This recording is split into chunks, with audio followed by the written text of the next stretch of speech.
The art of dance is beautiful, and it genuinely was my life. She was so alive when she danced. She wanted to do it all the time. We all went to dance recitals. We all went to dance concerts.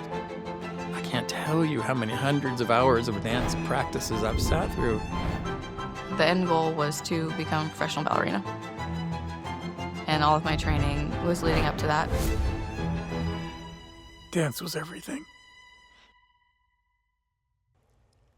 And a lot of things crumbled when she got hurt.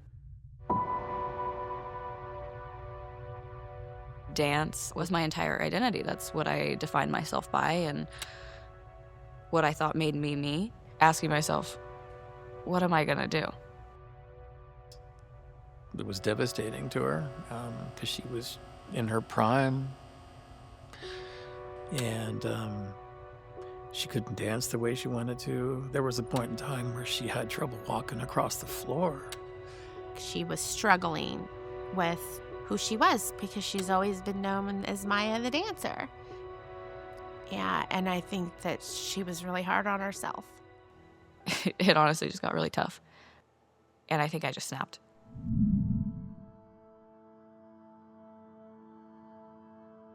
It was during COVID. I decided to move out, and I moved in with someone that I was actually in a relationship at the time. I think I was looking for, I'm not sure what I was looking for, maybe reassurance or somebody to tell me I was enough. And I found that in that relationship for a short time. And that's what I defined myself by. When she asked me about her choices or wanting to move out, I think she wanted me to approve of things, and I wasn't approving. And it caused a little friction to the point where we didn't speak. And come to find out, it was a really bad situation for her to be in. There was a lot of abuse, verbally, physically, and mentally, so I just felt really worthless at the time. There were a lot of feelings of feeling worthless for a long time. And I think it really started with body image for me. Just because you spend so many hours in the studio looking at yourself in the mirror for hours on end, that feeling of I'm not good enough. I would get the phone calls at 2 a.m. to go pick her up somewhere because he had left her at a bus stop. And alone in a t-shirt, flip-flops. I moved back home following the breakup of that relationship, which my mom welcomed me with open arms. It was good, but it was also tough at times, because it was still Mya. It was still sad Mya. It was still broken Mya. Who am I without dance? Now who am I without this person? I just didn't really see the purpose of anything. I didn't really know what was next or what the meaning of my life was. I don't know why I'm making this. Show this too. I just feel like I'm never gonna be okay. Yeah, I just didn't really see the point in anything. That was when I genuinely contemplated taking my life.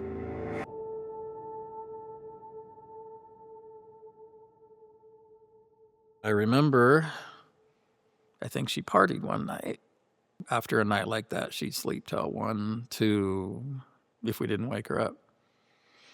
But she woke up early, and she literally said these words, "Mom and Dad, I want to go to church."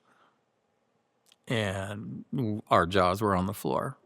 This isn't the last thing we expected to hear, because this girl was in the thick of hurting and finding whatever else she could find to occupy that space. I was so desperate. I was so desperate for anything just to help her, to get me out of this state of feeling like nothing mattered. So for the first time, I was open to the possibility that God had some sort of plan for my life. And that's why I asked my parents to take me to church.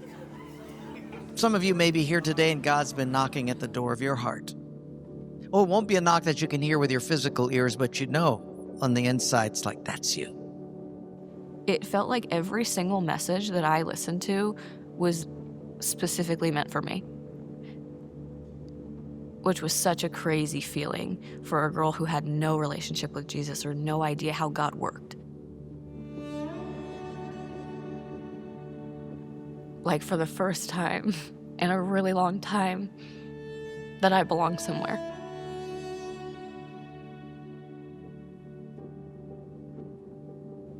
There's been a lot of healing the last several years, a lot of family healing. I see where she was and where she is now. So how could I not see God in it? Like, there's so much joy now that I can't even begin to describe.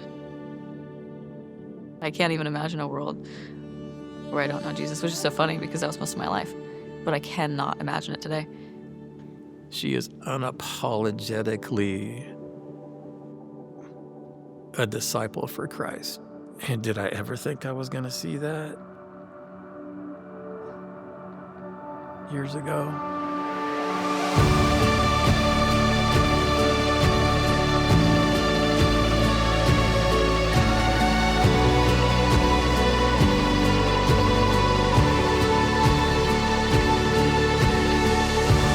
Mya Cash, Miss Lake County. The winners in our Miss Oregon competitions here tonight. Let's get a big round of applause for them one more time.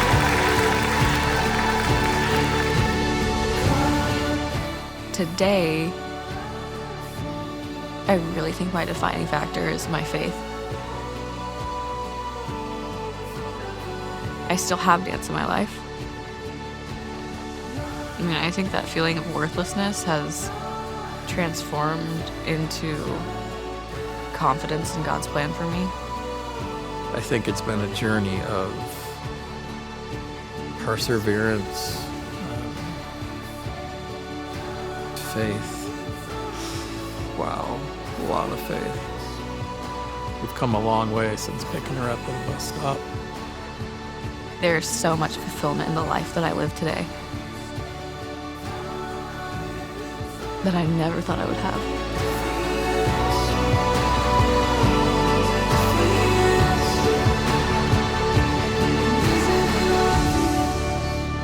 Everything's a story of redemption. I don't know anything much more beautiful than that, the way that God can do that.